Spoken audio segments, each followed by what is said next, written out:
Does the NHL have a Pride Night problem? Over the past few weeks, multiple players have been opting out of Pride Night warm-ups. And it's not just the players who are being put in an awkward position. Months ago, I was invited to perform the American and Canadian national anthems for the Florida Panthers, who were playing the visiting Toronto Maple Leafs. But just days before, I was replaced in lieu of Ryan Michael James. I received an email that another singer had been requested by executive management due to the visibility of Pride Night. So I went to the game to see my replacement. And this is the performance he gave.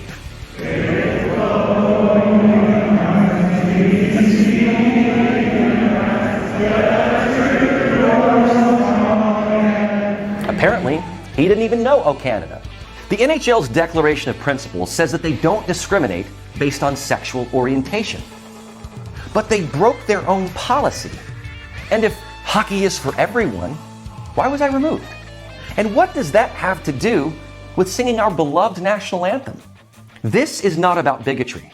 This is about being who you are and being true to yourself, the very thing the LGBTQ community craves.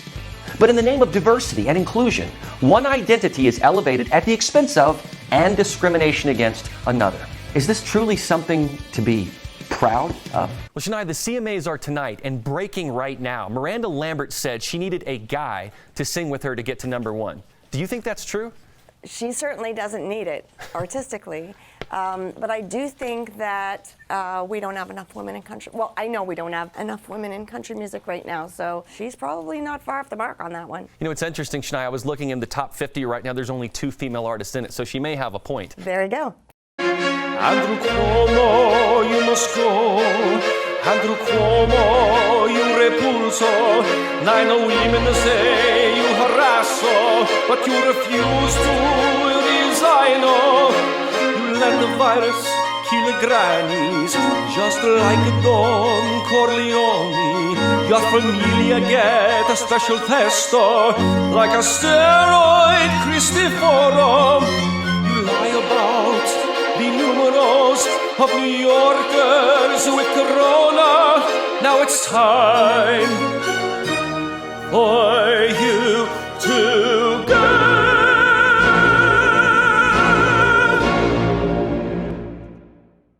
Great art. Which song of yours do you think I should try to learn? Whisper Your Name? Which one would you suggest?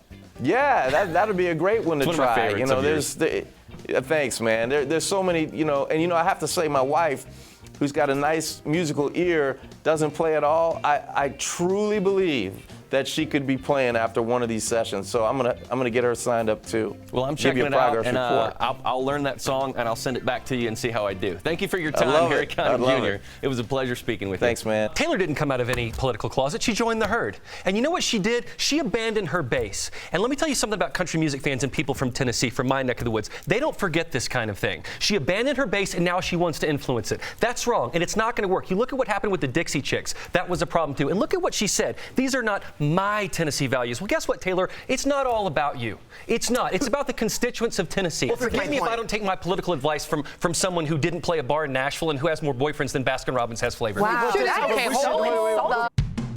Bud Light presents Real Men of Genius.